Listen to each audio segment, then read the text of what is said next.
Good afternoon, everybody, and welcome back to Hurula FM. We are back here with our new program, Voice It. I have an amazing lineup of guests for us today, but today we are talking to our very own Amanda Black. Now, Amanda is a young lady who has grown up and has lived in Hurula her whole life.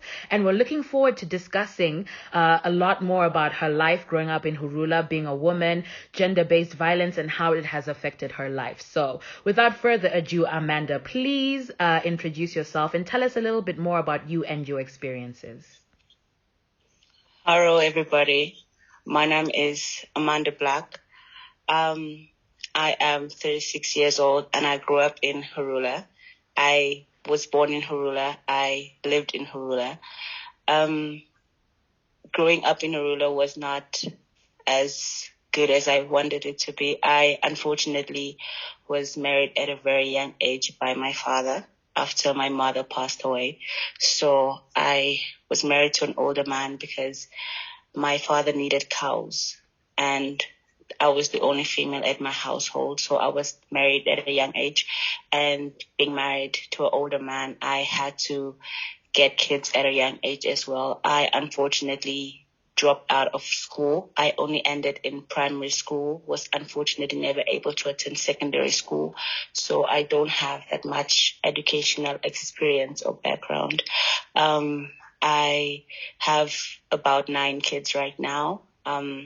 At this age of mine. And yeah, my husband left me quite early as well because he went and decided to get another young girl and marry her. I am also a informal worker. I just sell in the street whatever I can so that I can support my children. So that is my story. Thank you so much, Amanda. You know, we do not take it lightly how hard it is and how heavy it is to share your story with us and all of our listeners. So we really, really appreciate you and we connect with your story. So let me just recap. You're 36 years old. You were involved in a child marriage by your father. Your husband left you after impregnating you with 9 children at a young age, and you have been able to find employment in the informal sector. And at this point in time, you're just trying to make ends meet. Let me ask you the first question. How do you feel like your life would have been different if you were born a boy? Definitely, if I was born a boy, I would have not gotten married at a young age. I would have gotten married whenever I wanted to get married because the man is the one that chooses the time they want to get married and to who they want to get married to. I would have gotten education and I would have been able to have a good job and have a good life. Unfortunately, I was not born a man. Thank you so much. You know, we share the sentiment as well. I feel like a lot of women in Hurula, me included, feel like because I am a woman, there's certain things that I was not privy to. There's certain experiences and items that there's certain ceilings I could not reach because I am a woman.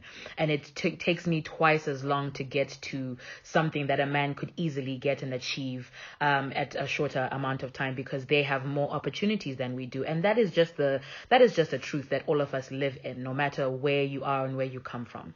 So let me ask you, what is your experience when you try and sell these goods that you mentioned that you've been selling in the street? Do you find that it is a very dangerous atmosphere to be in? Do you sometimes feel unsafe? Because I know that kind of environment, you know, there's a lot of taxi drivers, there's a lot of people coming and going. How do you feel it is as a woman for you to be selling your groceries in the street? Are you safe? Do you feel safe? So I actually sell maize in the street, and sometimes if I do not make enough money during the day, I have to continue selling it at night to ensure that I have something to take home for the kids to eat. It's actually very uncomfortable selling at night because it's very unsafe. Another night, I was working with one of my close friend, and unfortunately, she was grabbed by a man, and because he said we are not supposed to be working out at night. We should be with our husbands. But not every man know that we don't have husbands and we have to work for our kids. So no, I don't feel safe. Even during daytime, we get pushed around by a lot of people because they say that, oh, we are just, dirty, we're stinking. They don't like seeing women working around, and because we normally sell our maize around the taxi rank, so we get insulted and thrown and spit on, especially when we are disturbing their customers. So no, I do not feel safe. It's such a terrible realization for a woman to understand that she does not feel safe in her own country, in her own community, with her own people. Can I ask you, thank you for sharing the story about what happened with you and your friend. Was she able to report this case to the police? So the next day we decided to go to the police, but the officer said that since there's no face, no case, they did not take us serious. We literally was there for about 5 hours. So within those 5 hours, we could have been selling maize, but we were not taken serious.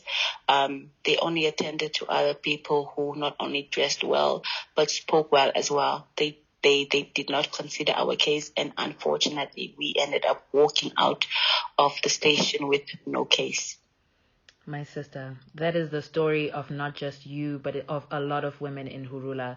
This is not the first time I've had an amazing guest here on this show who has the same sentiments, who has the same experience of trying to go and report something that has happened in incidents of gender-based violence, and they have failed to do so because they are not met with welcoming hands.